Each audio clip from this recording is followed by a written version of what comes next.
NATO and the United States are now discussing bringing nuclear weapons into combat readiness.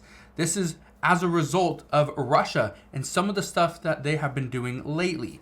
But what we're going to discuss today is why Russian protesters are actually demanding that we see nuclear weapons pointed at major U.S. cities, but also what Russia just did by sending military vessels and a nuclear submarine into the Caribbean and just 100 miles away from the U.S. border. So I'll break down what's going on in just a moment, but just understand right now we are seeing tensions at all-time highs, risks here in the United States as well as other countries, again, all-time highs. So again, I'll break all this down in just a moment, but all I ask is one thing. It takes 2 seconds. Go ahead, hit that like button if you enjoy these daily updates. And now let's begin.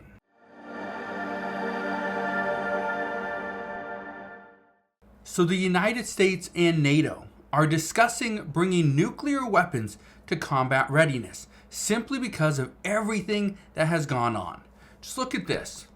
It says Russia protests demands nuclear weapons be aimed at U.S. cities. And that is because of what we have been doing. We have been providing support to Ukraine, but also the United States in many other areas of the world is looked at as the aggressor. We are the ones that are trying to start a war, when in reality, that's not what we want, but that's what it looks like. Well, look at this. It says NATO discusses bringing nuclear weapons into combat readiness. Now, I want to read you a little bit of Stoltenberg's statements, but this is what he had to say. Look at this. He says, I won't go into operational details about how many nuclear warheads should be operational and which should be stored, but we need to consult on these issues. That's exactly what we're doing. Now, here's what I think is very interesting. Look at this. It says, transparency helps to communicate the direct message that we, of course, are a nuclear alliance.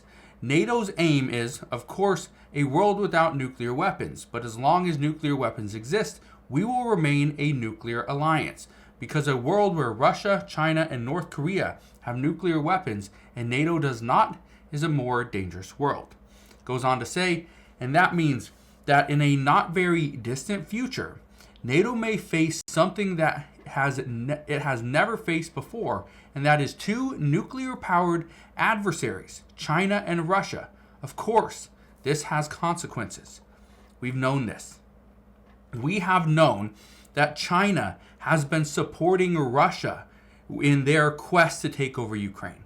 We know this is happening. There's been multiple proof of this, but it just keeps getting worse. This is one of the reasons why Russia is continuing to battle Ukraine, because honestly, Ukraine should have won this war about 2 years ago, but it's because Russia is getting help.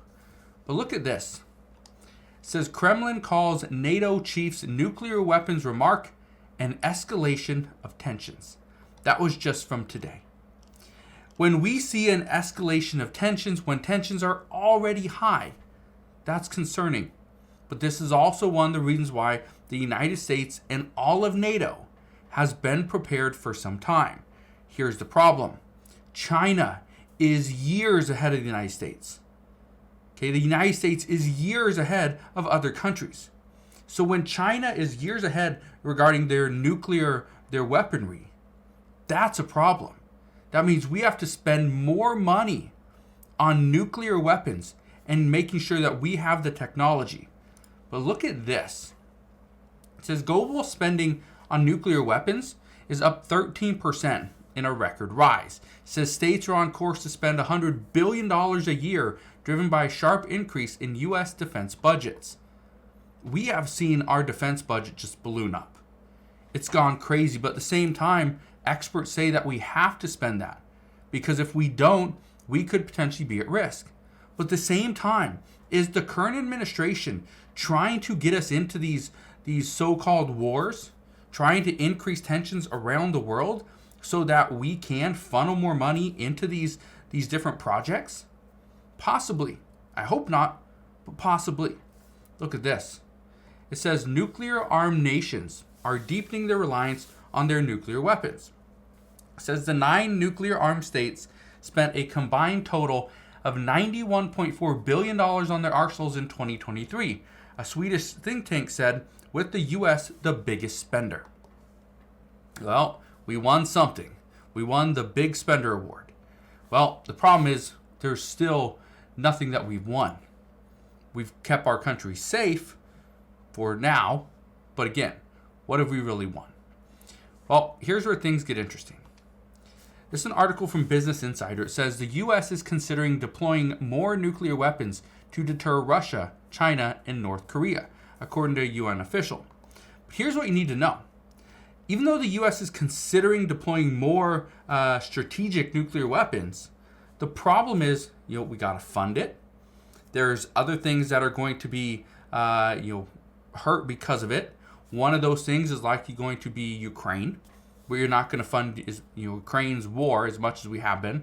We're not going to be sending a bunch of money and billions of dollars to Israel and to Gaza. We can't keep funding all these other countries at the same time where we are hurting here in the United States.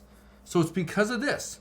Experts say it's just a matter of time before either the United States decides, you know what, we've spent too much money, we have to pull back, and then we see an attack, or the United States says, you know what, we're not spending as much as we need to. We need to reallocate some of these funds, and we need to be a serious threat. We need to make sure other countries know they cannot mess with the United States. Now, I don't know which direction we're going to go.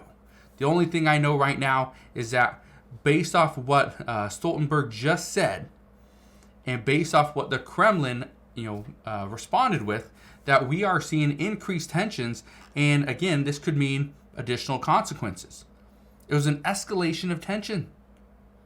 And what happened with Russian vessels making their way into the Caribbean Sea? Well, the hard part is they docked in Havana. It's 100 miles off the Florida coast. So a Russian nuclear submarine that has the capabilities of striking targets over 300 miles away is only 100 miles away from the Florida border, Florida coast. That's serious. And I talked about this earlier today, that even though the White House says that there's no risk, they've been monitoring the situation and we are perfectly fine, some experts believe that is not the case. They're only saying that because they are concerned, and it shows that they're concerned when they send the U.S. Nuclear attack submarine down to follow the other submarine. We're simply playing cat and mouse here. That's the concern, and this is why I bring this to your attention, because NATO is now talking about bringing nuclear weapons to combat readiness. Now, we've already had nuclear weapons in combat readiness, but are we going to have more? That's the concern. That's where we're at, is how high are tensions really going? They've escalated, we know that, but to what extent?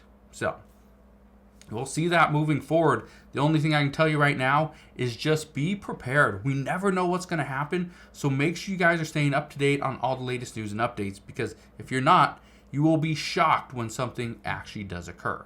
So one thing I can promise you is I will be here every step of the way, and I'll fill you in on all the latest news and updates. But as of today, that is what we know. So again, thank you guys for watching. Consider subscribing, and I'll see you guys on the next one.